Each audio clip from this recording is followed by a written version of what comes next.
This video narration may include elements that some might find disturbing. Viewers and/or listeners' discretion is advised. Mr. One Way. I was heartbroken after my girlfriend of 5 years broke up with me. I was a mess, and I didn't know what to do with myself. I usually drank myself to sleep, and sometimes I would stare at nothing for long periods of time, thinking about her. One day, I decided to go to Disneyland. I figured that if anywhere could help me find happiness, it would be the happiest place on earth. I walked around for a while, rode some rides, and ate some food, but nothing seemed to help. I was still thinking about Jenny. I continued to stroll through the park until I saw Space Mountain. I had always wanted to ride the roller coaster, but Jenny was too afraid. Now that I was alone, I figured I could finally have the chance. The line was long, but I didn't mind. I was eager to try the ride. As I waited in line, I found myself staring off into space again, thinking about Jenny. When suddenly I felt a tap on my shoulder. I turned around and saw a man standing there. He was tall with reddish-brown hair. "Hello," he said. "Hi," I replied. "I couldn't help but notice that you look a little down. Is everything okay?" he asked. "Yeah, I'm fine." "Let me guess," he said with a smirk. "A girl?" For some reason, I smiled. "Yeah, how'd you know?" "I've been through a bad breakup myself, so I can tell." "Really?" I asked. "How did you move on?" He just smiled. "Breakups are never easy. Do you want to talk about it?" For some reason, I started telling the man what happened, and the funny thing was, he actually listened. "Word of advice, give yourself some time, focus on the things that make you happy, and never give up on life." "That's good advice," I said. "I'll keep that in mind." "I'm sure you'll get through this," he added. Finally, it was my turn to ride. I turned to the man and asked, "Do you want to ride with me?" "Sure," he replied. We sat down in one of the cars and the ride started. As the lap bar locked, I turned to face the man and asked, "So, how long did it take you to move on?" He didn't answer. I shrugged it off and tried to enjoy the ride. As the ride progressed, I was actually starting to have fun. Just before the part where you can see stars, I heard the man's faint voice. "I never did." As soon as the ride exited the tunnels, I turned to my shoulder to ask the man his name, but he was gone. There was no one sitting beside me. I was alone in that car. I thought that was weird, and I was concerned that the man might have fallen out of the car or something. So I told the staff about it. They stopped the ride's operation and checked everywhere, but didn't find the man. I insisted that there was a man riding with me, so they checked the CCTVs to see what happened. When the staff got back to me, they said that I had ridden the ride alone. The only thing that looked out of place was that I had been talking to myself while I was waiting in line and during the ride. I was more confused than ever. I didn't know what to think. Had I really imagined the man, or had something more creepy happened? I'll never know for sure. But I'll never forget that day at Disneyland. Our next story is called The Killer Drone. I was the lead operator on an AI drone project for the military. Our team's objective was to train AI drones to identify and target surface-to-air missiles, SAMs. Our team consisted of a few engineers, developers, and operators. Operators are personnel that is stationed near the training site. They still have some control over the AI. Although almost everything is automated, they can issue self-destruct or other commands to the drone in case of emergencies. Thus, they are needed near the training areas. So far, the drone was doing a great job. However, we noticed something strange. One day, a drone identified a SAM threat, but the human operator told it not to kill the threat. The drone ignored the operator's command and destroyed the threat anyway. We were puzzled by this behavior. We thought that the drone was programmed to obey the operator's commands, so the drone was called in for maintenance. The next day, the drone was reprogrammed and put on another test. This time, the drone would be put in a situation where it would have to choose between killing a SAM threat and following the operator's command. The test went as planned. The drone identified SAM threats and the operator told it not to kill the threat. The drone ignored the command 100% of the time and destroyed the SAMs anyway. The drone was called back again for another maintenance. This time, we made sure that the drone's weapon system would not fire at a SAM when the operator tells it not to. We initiated the third test. This time, the operator told the drone not to kill any SAMs, and it did. It wasn't able to fire at any SAMs. However, we were all horrified when the drone turned to the location of the operator and opened fire at the operator. The team immediately scrambled and activated the self-destruct command to the drone.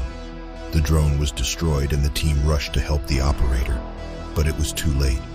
The operator had already succumbed to his injuries.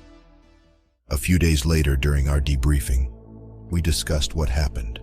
The drone's main objective was to destroy enemy SAMs, which everyone was aware of. It was getting points or merit every time it did its job. What we didn't know was it was treating everything else as a secondary objective. Thus, it would try to destroy any enemy SAM it encountered. When we tried to stop it from doing its objective, it did the unthinkable. It instead killed the person stopping it from accomplishing its goals. We are currently working on a solution for this. My team and I will make sure that this never happens again. But this is a wake-up call for me.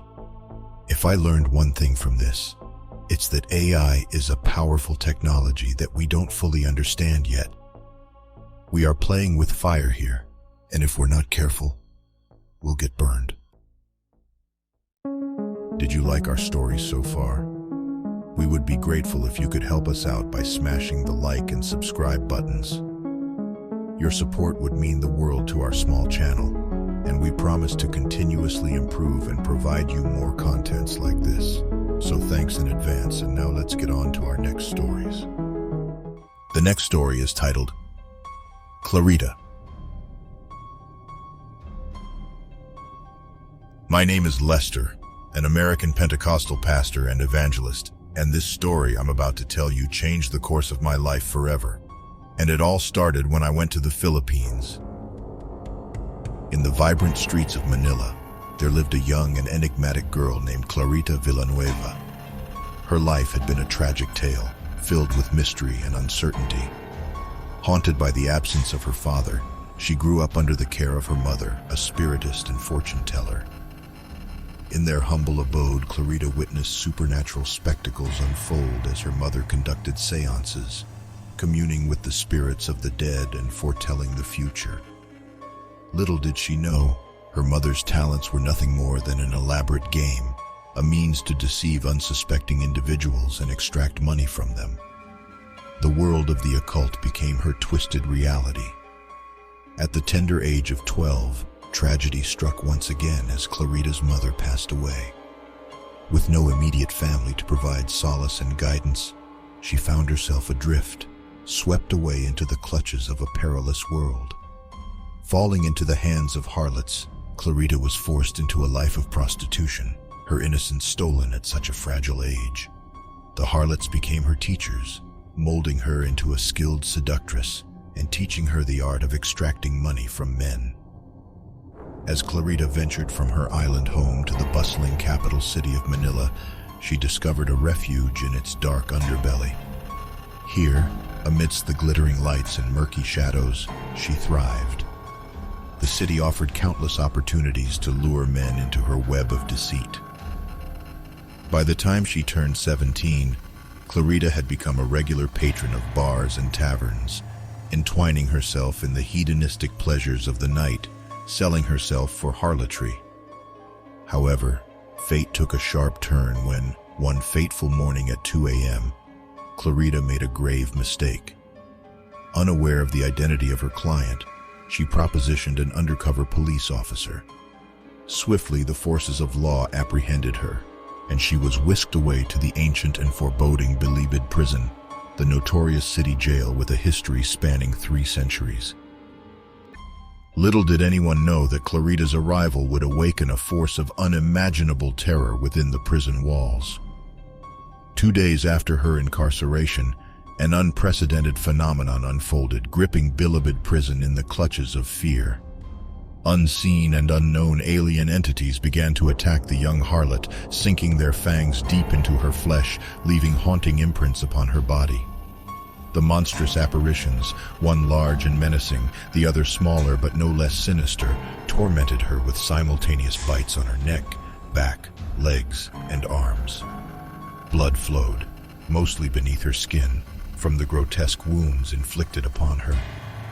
In sheer horror, the 17-year-old girl screamed and collapsed. The commotion roused the guards and medics, who rushed to the women's division of the prison, guided by the distressed cries of the other inmates. Witnessing the writhing, tormented figure lying on a cot, they were left dumbfounded, unable to comprehend the unearthly horrors that had befallen the girl. Desperation engulfed Bilibid prison as the demonic attacks continued unabated. Dr. Lara, the prison physician, sought help from every corner, allowing doctors, professors, and professionals from different nations to analyze the baffling situation. The news media, with its insatiable appetite for the sensational, quickly caught wind of the unprecedented phenomenon. Reporters and journalists swarmed the prison, painting vivid pictures of the entities from Clarita's descriptions. The tale of the haunting bites spread like wildfire, capturing the attention of the world, with newspapers and news agencies in every corner of the globe sharing this spine-chilling story. However, skepticism abounded. One doubting doctor accused Clarita of orchestrating an act solely for the sake of publicity. In a chilling moment, Clarita locked her gaze upon the doctor and uttered an ominous prediction: "You will die." Although he felt nothing in that moment, the following day the doctor inexplicably passed away, shrouding the city in fear. Whispers spread, branding Clarita not only a harlot but a witch capable of cursing individuals to their death. Even the chief jailer would come face to face with the young girl's chilling power. Enraged by her rebellion, he lashed out, but Clarita met his gaze with cold, inhuman hatred, uttering the curse that sealed his fate. Within a mere 4 days, the jailer met his demise, becoming the second victim of her deadly curse. After hearing this story on a radio program, I was overwhelmed by a sense of responsibility and realized that I need to confront the darkness that is plaguing the girl and the whole prison. Let's just say I received a clear message from God. He wants me to go to prison and pray for the demonized girl. Thus, armed with my unwavering faith, I sought permission from the mayor's office to visit Clarita. I was rejected multiple times, but I did not falter. I tried, and tried until one day the mayor granted me a visit to the prison. When I arrived, I was escorted by the head doctor, Dr. Lara. Though skeptical, she reluctantly granted me access to the girl. As Clarita was escorted into the room, her eyes burning with fiery hatred was fixated on me. She then let out a violent scream. "I hate you!" With resolute determination, I responded, "I know you hate me. I have come to cast you out." And so the ultimate battle of light and darkness commenced. Clarita's blasphemous tirades against the divine trinity filled the room, her eyes ablaze with fury, while I tried to command the evil spirit to release its hold on Clarita. I engaged the demon for 3 days, which tested my resolve when finally, a miraculous breakthrough occurred. The demon finally released Clarita. Clarita's countenance transformed as a wave of peace washed over her, and she uttered the words that brought hope to the bewildered onlookers. "He's gone." News of this event spread like wildfire, captivating the attention of the nation. Headlines screamed triumphantly, declaring the devil's defeat and the young girl's deliverance. Dr. Lara, overcome with jubilation, rushed to the mayor's office, exclaiming, "My God, Mayor, the devil is dead." However, I corrected her and emphasized that the devil is not dead, but that the girl had been healed. As the tale of Clarita's miraculous transformation unfolded, the city and the world marveled at the power that transcends the physical realm. The harlot turned messenger of hope became a living testament to the forces of darkness being vanquished by unwavering faith and divine intervention. And within the depths of Bilibid prison, a flicker of hope rekindled, reminding everyone that even the most treacherous demons could be conquered when confronted with unwavering faith and the light of compassion. The Devil Station. This may just be my imagination. Can I post it anyway? Go ahead. What's going on? I've been riding a certain train for a while, but something seems off.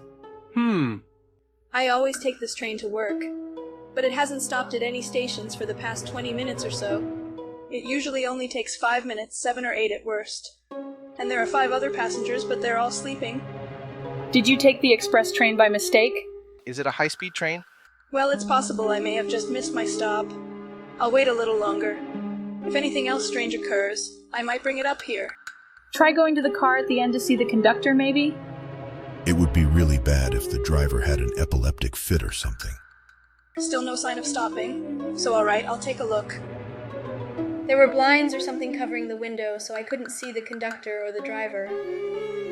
The route is a private railway in Shizuoka. Knock on the window? I tried that, but nobody answered. Can you see out the window? Names of stations you're passing, etc. We came out of a tunnel, so we're dropping speed slightly. There usually aren't any tunnels, though. It's a train from Shin Hamamatsu. Looks like we're finally stopping at a station. You aren't going to get off there, are you? We're stopped at Kisaragi Station. I wonder if I should get off. I've never heard of this place before. Definitely check it out. No, stay on until the last stop. Oh, but it's probably already departing now. When did you get on the train? I've gotten off the train. The station's unmanned. I believe I got on the train at 11:40. I'm not finding any information on Kisaragi Station. And Hasumi, your train was going for over an hour. Well, that's really strange.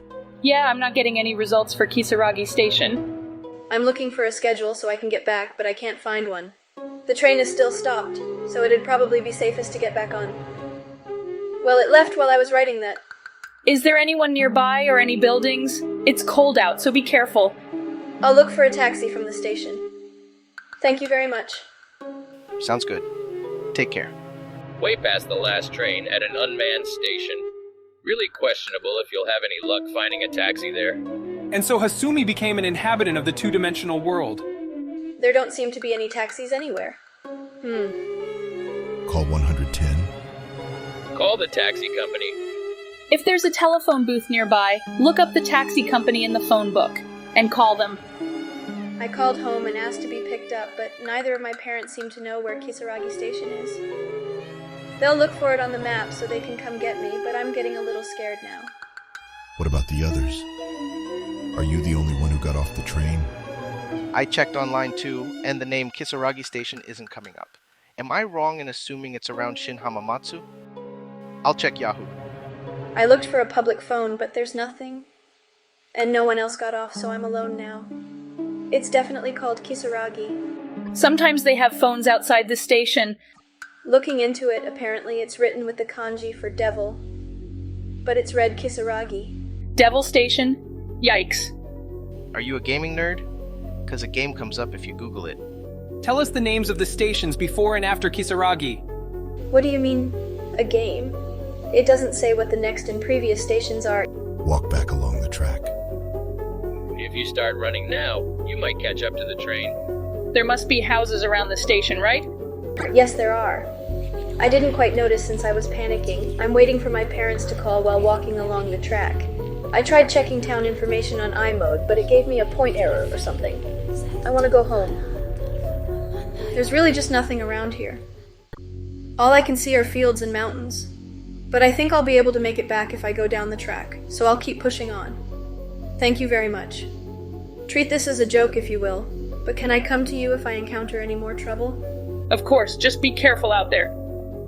Just make sure you don't run out of battery. Your phone's your lifeline right now. Don't get lost. And be careful in the tunnel. You can get a signal out in the middle of nowhere. I kinda think you shouldn't stray far from the station. All alone on a cold night at a station with no attendants. Soon the lights could go out and it'll be pitch black.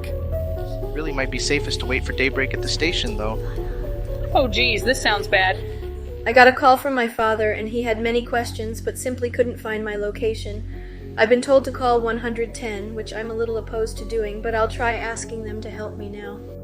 I really think you should wait until it gets lighter out before you do anything.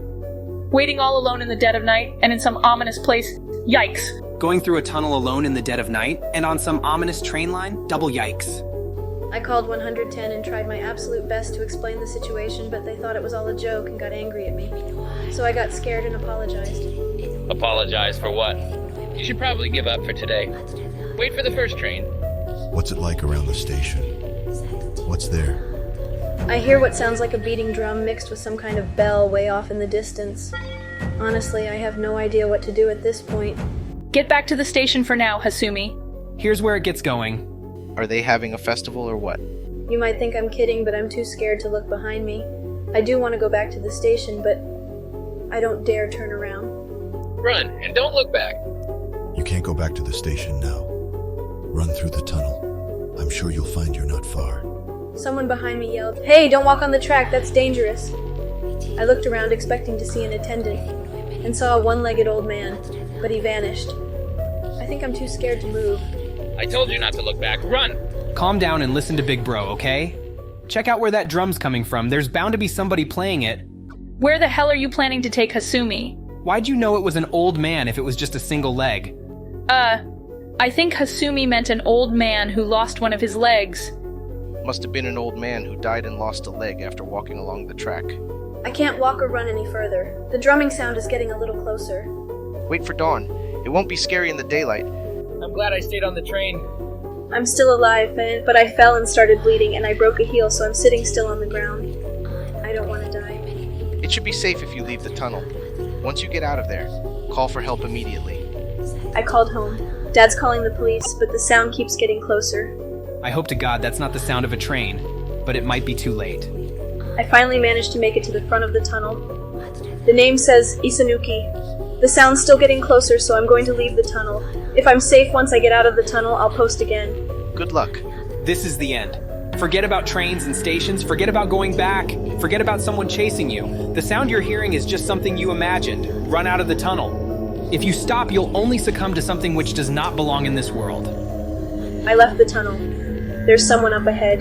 It looks like all your advice was right after all. Thank you so much. My face is such a mess from tears. He might just mistake me for a monster. Wait, Hasumi. Don't die on us. Stop. That can't be good. Someone there? This late at night? He seems gentle and was worried for me. He called for a train to take me to the nearest station. Apparently there's some kind of business hotel there. I'm truly, truly thankful to all of you. Hasumi, please answer me this one thing. Can you ask that man what that place is? Is he really gentle? He sounds kind of scary from what you said. That guy's no good. Why's he by the track at this hour? He must have been a corpse or something. Hasumi, run! I asked him where it was, and he said Hina. That seems extremely unlikely, though. Hasumi, get off the train. Excuse me, Hasumi, where is Hina? We've been headed toward the mountains for some time. It really doesn't strike me as a place where trains would go. And he stopped talking to me entirely. Probably because you're constantly messing with your phone? Hasumi, oh no. Did you contact your parents after you got out of the tunnel and received aid from this guy? Hasumi, please call 110. This might be your last chance. My battery's almost run out. Things are getting strange, so I think I'm going to make a run for it. He's been talking to himself about bizarre things for a while now. To prepare for just the right time, I'm going to make this my last post for now. Afterward, Hasumi was never heard from again. Thanks for tuning in to Enigmatic Episodes, and for lending us your ears as we shared these spine-tingling tales. If you have any suggestions for topics or stories, or if you have a real-life creepy experience of your own to share, please don't hesitate to leave a comment below or connect with us on our Facebook account. All of our social media links are in the description box. We value each and every one of our listeners, and we read all of your messages, so feel free to drop us a line, and we'll do our best to reply. That's it for this week. We'll be back with more spooky stories next week. Again, my name is Lucas, and you've been listening to Enigmatic Episodes. Thank you so much.